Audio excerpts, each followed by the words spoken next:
What does practice mean to me? I really like that practice is both a noun and a verb.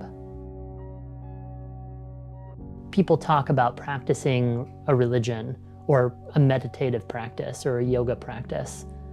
And then we also think about practice, I don't know, in basketball. I don't watch much basketball, but if I were to learn basketball, it would be through the acts of practicing, shooting hoops and learning how to dribble and learning how to communicate with a team and how many people are on a team in basketball. I don't even know. But these acts that repeatedly done with a lot of deliberateness then result in learning. And I think that so many people are waiting for the performance, waiting for the outcome to be satisfied. And for me, the process of improvement, the process of iterating again and again and again and again, that's where the juice is.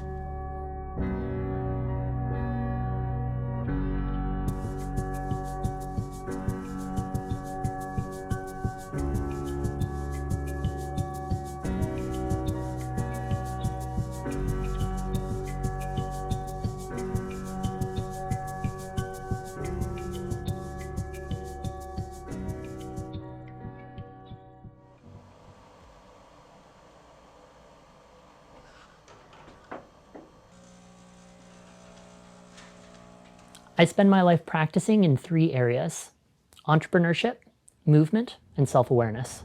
The first time I served a macchiato, I had never served a macchiato in my life. And this very sweet woman on day 2 of operations was ordering it. And I was like, I would love to serve you a macchiato. Right. We just opened this new cafe. I don't know how to do that. Will you tell me what a macchiato is? I don't remember when I accepted of myself that I really like building businesses.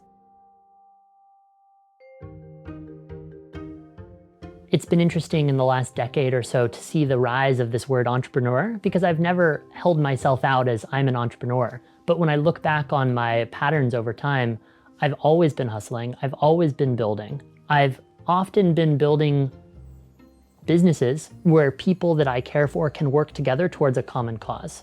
But I like doing things, running events, building companies, hosting people in a shared space that generate enough money that they're sustainable and that, can pay me a little bit, and that create commonality, that create change in the world. The way that I do that today is our media company, Zander Media. Zander Media actually came out of a need that I had myself in a number of previous enterprises and adventures, which was telling stories. I've been calling myself the operating CEO behind Zander Media, and ultimately behind most of the things that I do, which is to say I'm not interested in being a figurehead. I'm interested in getting shit done. So my current infatuation, as my team continues to roll their eyes at me, is a direct-to-consumer bone broth company. Bone broth is super healthy. I have all of this experience with Robin's Cafe working in the food service industry. We have a media company that can do incredible storytelling. And bone broth is up and coming, especially as cities come back after the COVID-19 pandemic. There's going to be a huge momentum, I believe, for a number of cities to have really great walk up, grab and go bone broth. When I observed over time, and this comes back to the self-awareness piece, that actually my spare time is spent thinking about how to grow and build new businesses, that okay, maybe this term entrepreneurship applies to me.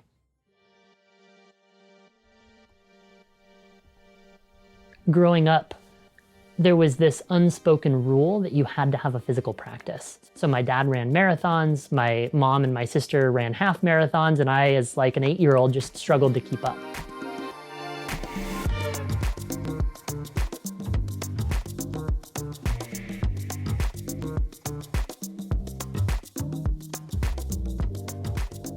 After 10 years at 18 years old, I was just exhausted.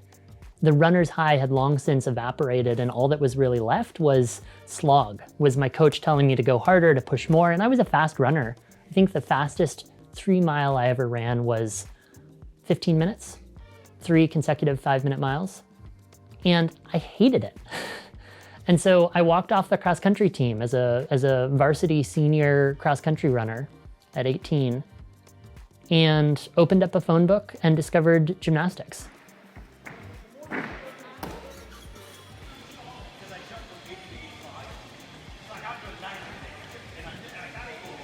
Why gymnastics? I don't really know. I'd always sort of harbored a dream of Robin from Batman and Robin on a trapeze. And I wanted to broaden my physical perspective because all I knew was running. And I started gymnastics. The first 4 gyms I called all said no, and the last one said, oh yeah, we have an adult class twice a week, Tuesdays and Thursdays, Redwood Empire in Petaluma, California. Come on down. And I went down the next day and I never looked back.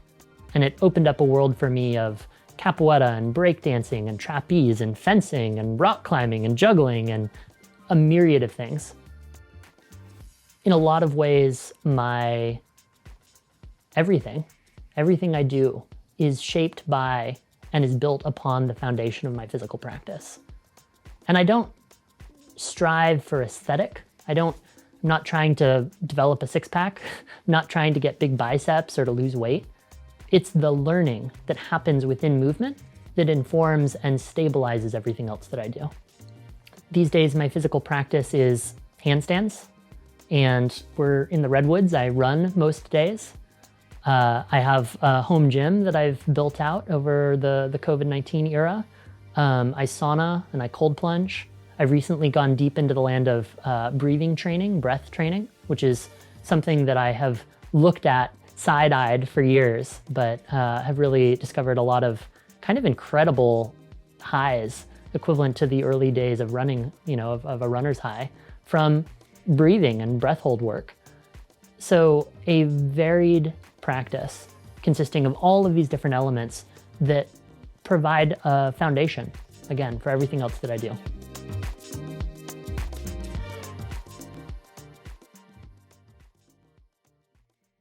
In addition to my physical practice, self-awareness drives everything else that I do. I was a really small and timid kid growing up.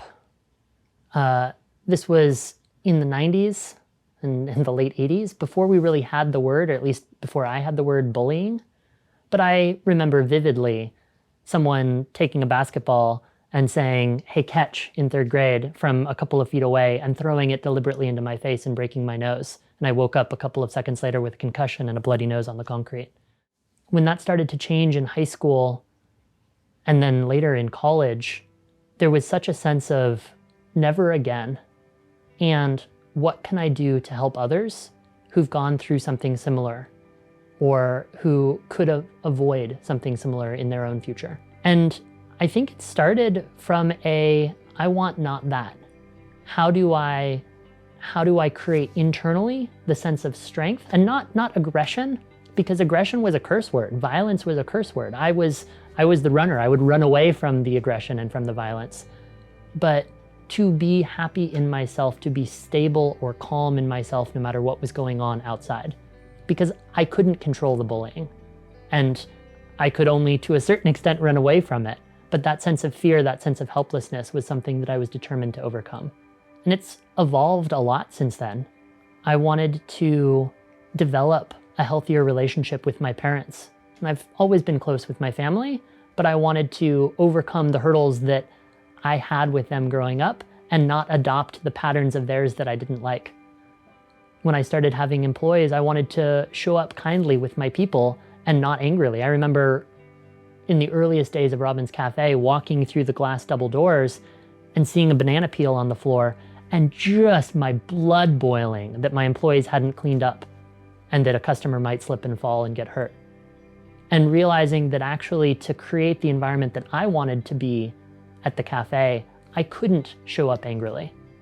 And so then comes the question, well, why are you angry? And how are you going to respond to that? I practice self-awareness every day. It looks like journaling every morning, getting enough sleep, talking to a therapist if I need that, talking to the people in my life with whom I'm having issues so that I can get more easy in myself so that I can show up more loving. It looks like apologizing. It looks like maintaining a cadence in my life such that I have the reserve necessary to do the work when I need to. This channel is my effort to document my own deliberate practice, the areas in my life where I am spending time every single day doing the work, doing the iterations, not aiming for the Olympics, but actually aiming for a one-arm handstand. Not aiming to be Elon Musk or Steve Jobs, but to build a sustainable business.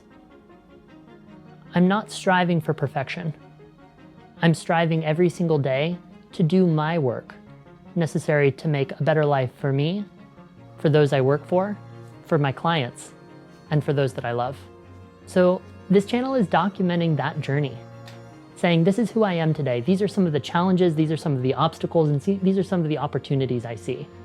Building Zander Media and whatever comes next, working towards some of my own physical and emotional goals, and above all, sharing myself authentically.